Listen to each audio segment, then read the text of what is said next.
તો તમે ક્યારે વિચાર્યું છે કે અમેરિકા જેવા શક્તિશાળી દેશમાં જ્યાં ફેડરલ એજન્સીઓનું રાજ ચાલે છે, ત્યાં હવે સ્થાનિક સરકારો પણ મેદાને આવી ગઈ છે? અને શું તમે જાણો છો કે શિકાગોના એક નિર્ણયે આખા અમેરિકામાં કેમ ખળભળાટ મચાવી દીધો છે? જો તમે ભારતીય છો અથવા તો વિદેશમાં રહેવાનું પસંદ કરી રહ્યા છો, તો આજનો આ વિડીયો અમે એક એવી ચોંકાવનારી ખબર તમારી સાથે લાવ્યા છીએ જે તમારી સુરક્ષા અને અધિકારો સાથે સીધી જોડાયેલી છે. અમેરિકામાં હવે આઈસ એટલે કે ઇમિગ્રેશન એન્ફોર્સમેન્ટ એજન્સી પર નજર રાખવા માટે એક ખાસ આદેશ જાહેર કરવામાં આવ્યો છે, જેનું નામ છે આઈસ ઓન નોટિસ. આ વિડીયોમાં આપણે જાણીશું કે કેમ શિકાગોના મેયરે આટલું મોટું પગલું ભર્યું અને તેની અસર ત્યાં રહેતા ગુજરાતીઓ અને ભારતીયો પર શું થશે. તે જાણવા માટે તમારે અંત સુધી આ વિડીયોને સાંભળતો રહેવો જોઈએ, કારણ કે આમાં છુપાયેલું છે એક મોટું સસ્પેન્સ જે કદાચ અત્યાર સુધી તમારી નજર સામે આવ્યું જ નથી.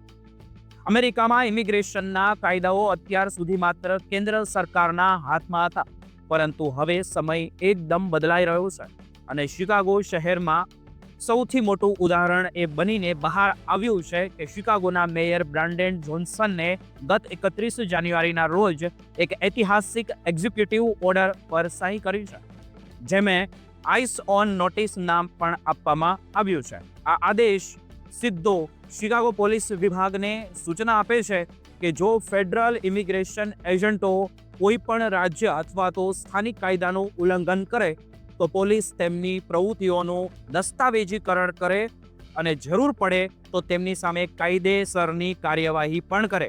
આ નિર્ણય એટલા માટે લેવામાં આવ્યો છે કે કારણ કે શિકાગોમાં ફેડરલ એજન્સીઓ દ્વારા દરોડાઓ અને ધરપકડનું જે પ્રમાણ વધી ગયું છે, તેના કારણે સામાન્ય લોકોમાં ડર અને અસમંજસનો માહોલ ઊભો થયો છે.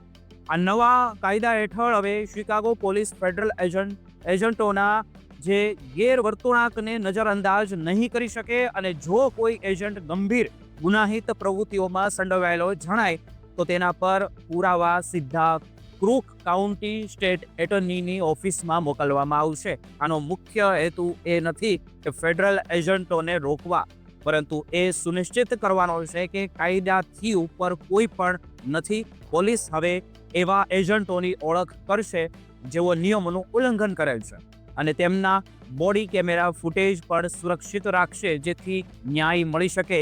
મેયર જોન્સને સ્પષ્ટ કહ્યું છે કે અમેરિકામાં કોઈ પણ કાયદાથી ઉપર નથી અને ટ્રમ્પ વહીવટીતંત્રના સૈન્યવાદી અભિગમથી સ્થાનિક રહેવાસીઓની સુરક્ષા જોખમાઈ રહી છે.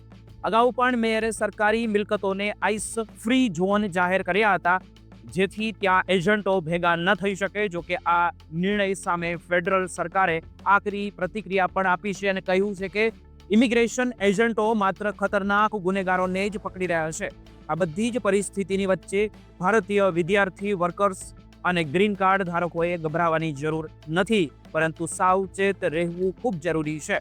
જો તમારી સાથે કોઈ અન્યાય થાય અથવા તો વગર વોરંટે ઘરમાં પ્રવેશ જેવી ઘટના બને તો હવે સ્થાનિક પોલીસની મદદથી તમારી પાસે જવાબદારી માંગવાનો અધિકાર આવી ગયો છે. તમારે તમારા દસ્તાવેજો સુરક્ષિત રાખવા જોઈએ અને કોઈ પણ મોટી માહિતી એટલે કે ખોટી માહિતી આપવાનું ટાળવું જોઈએ. અમેરિકામાં હવે ઇમિગ્રેશન પોલિસીમાં સ્થાનિક સરકારો પણ મહત્વની ભૂમિકા ભજવી રહી છે અને શિકાગોનું આ પગલું અન્ય શહેરો માટે પણ એક ઉદાહરણ બની શકે છે. મિત્રો, આખી માહિતી તમને કેવી લાગી નીચે કોમેન્ટમાં ચોક્કસ જણાવજો.